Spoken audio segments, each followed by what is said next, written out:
Hey, footy fans, time for more footy fun with Footy Fin. And after the Wallabies' thrilling win over England at Twickenham last weekend, they're now in Cardiff facing Wales on Sunday. Their squad for their match day 23 has been announced, so I want to run through that and give a little preview of this match. Of course, these two nations did face each other in Australia earlier this year, around June, July. Australia won both of those. Wales, it has to be said, Australia also have been struggling. Wales are in maybe what's best described as a rebuilding phase. I believe they've lost 10 tests consecutively now on the trot after losing to Fiji in Cardiff last weekend. But look, this game isn't a foregone conclusion. They could, of course, cause an upset. It's only just over 12, 13 months since they thrashed the Wallabies 40 points to 6 in a pool match in the Rugby World Cup in France. So, look, anything could happen. Anyway, let's run over the Wallabies team, starting at the back. Tom Wright. On the wings, Andrew Callaway and Max Jorgensen. Jorgensen is promoted off the bench on the back of Dylan Peach being out injured. Now, there is a reshuffle in the centres. This is the centre pairing that I said last week should be considered the incumbent centre pairing. And we've got Len Ikitau moved from 12 back to his more usual test position of 13. And in comes Samu Kerevi at 12 to play his 50th test.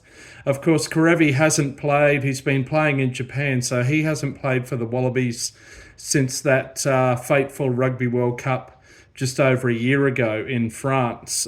So he'll be happy to be back in the green and gold, no doubt.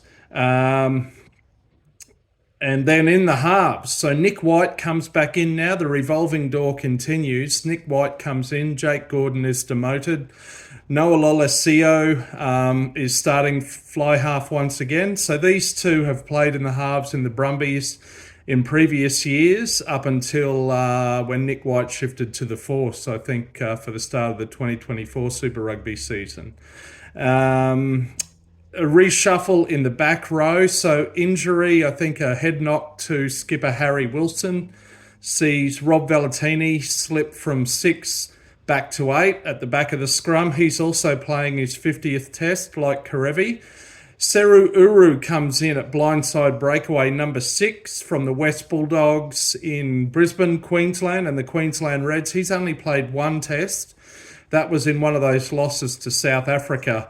I think he came off the bench anyway. He was maybe a casualty of just the Springboks' dominance. He then went and played in the Brisbane Club Rugby prelim and grand final for West. They were just beaten by Brothers in the grand final. Fraser McWright, another Brisbane lad, stays at 7. He, like many of the Wallabies, had a great game last week. In the second row, Nick Frost is starting again.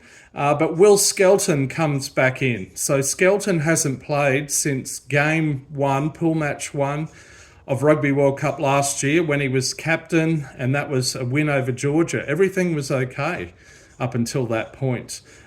He got a training injury, I think it was, under Eddie Jones's questionable training regime, and he hasn't played since. So again, he'll be happy to be back in the green and gold. So Skelton and Kerevi are the two overseas-based players in this 23. Up front, Alan Alatoa comes back in. He captains the squad now in Wilson's absence. Angus Bell, who had a brilliant game last week, starts again on the other side of the scrum, as does Matt Fassler at hooker.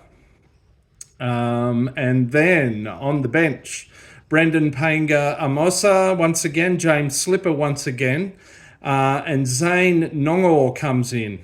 He's played just 8 tests. Lucan Salakaya Lotto and Lungy Gleeson are kind of back row / lock cover on the bench as they were last week. Tate McDermott, so he's there on the bench. So Joe Schmidt definitely seems to be favouring Tate for a bit of an impact player position. Of course, his sniping run last week set up a try for Harry Wilson. That was a Queensland Reds combo deal, if you like. Ben Donaldson, again, starts at 22. He can play fly half and also fullback as required. And Joseph Su'a-Ali'i, who had that impressive test debut last weekend, is on the bench. Look, I don't have an issue with that. He can cover wing or centre. Wing is where he started his NRL career as an 18-year-old. So he will be injury cover for both those positions.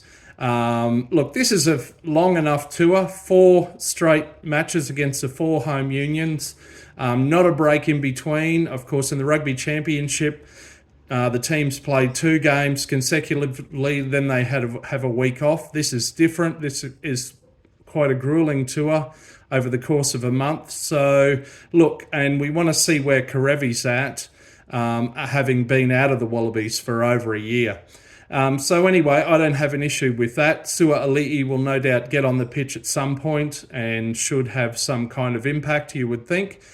Anyway, so who's going to win this match? Well, look, I think the sensible money would be on the Wallabies. I'm not taking anything for granted. This could be a banana peel game for them.